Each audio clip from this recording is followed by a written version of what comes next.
La prochaine série de notions qu'on va regarder, c'est comment on peut jouer avec la mise en page d'un document. Donc, par exemple, ici, j'ai un document avec 6 pages. Je vais dézoomer. Actuellement, je suis au niveau de 100 de zoom, 100%. Je vais le mettre à 50. Ça va me permettre de voir plusieurs pages dans mon cas. Comme là, j'en vois sur mon ordinateur l'équivalent de 3 par page.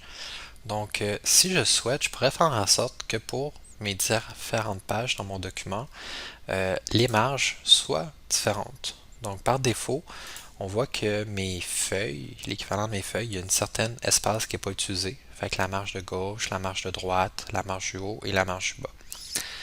Par défaut, si on va dans le ruban mise en page marge, on voit qu'on a la configuration normale, mais on pourrait mettre la configuration étroite.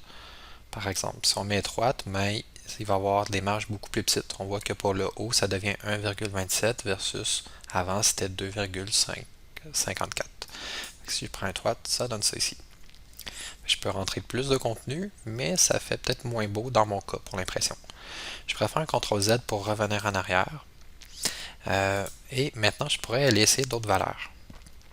Et si les valeurs ici ne m'intéressent pas, je peux toujours aller dans Marge personnalisée ou dans la section mise en page, peser sur le bouton pour voir les options complètes et pas seulement ceux qui sont affichés ici.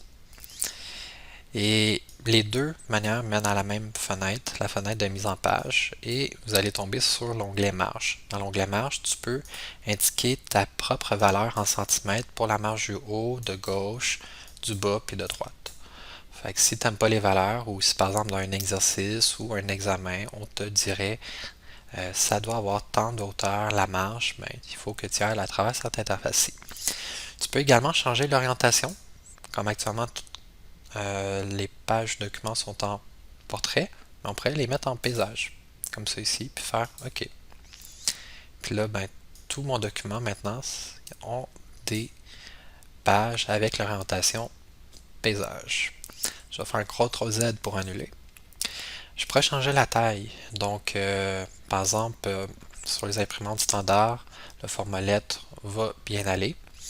Ça arrive parfois qu'on a accès dans des milieux de travail, même au cégep, à des feuilles un petit peu plus grands, par exemple le format légal, que c'est la même largeur en centimètres, mais la longueur est une petite affaire plus grande.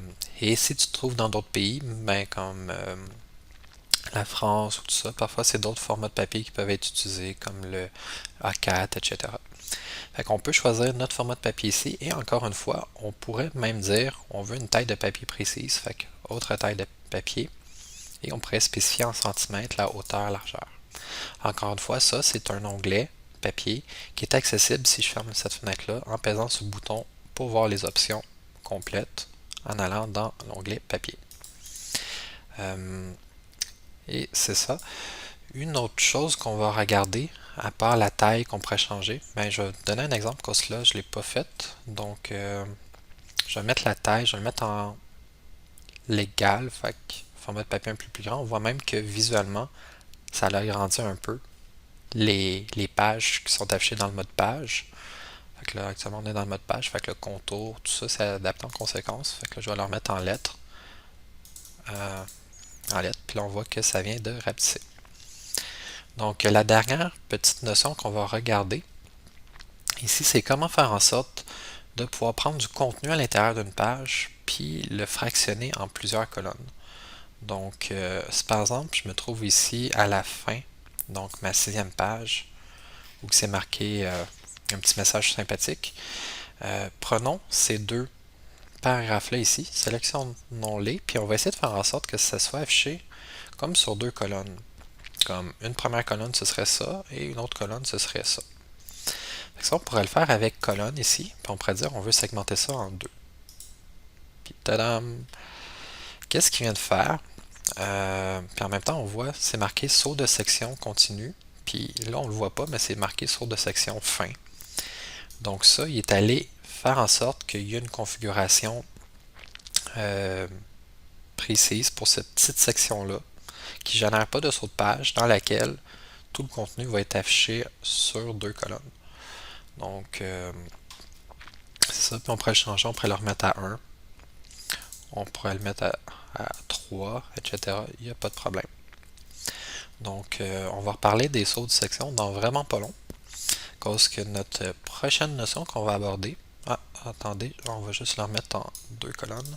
Fait que la prochaine notion qu'on va aborder, c'est comment qu'on peut faire en sorte de donner une configuration, soit les marges, la taille de papier ou l'orientation, différentes, mais qu'à une certaine section du document. Donc, comment qu'on va pouvoir faire, par exemple, pour mettre juste ces deux pages-là en mode portrait, mais pas les autres. Donc, c'est la prochaine notion qu'on va regarder dans la prochaine vidéo.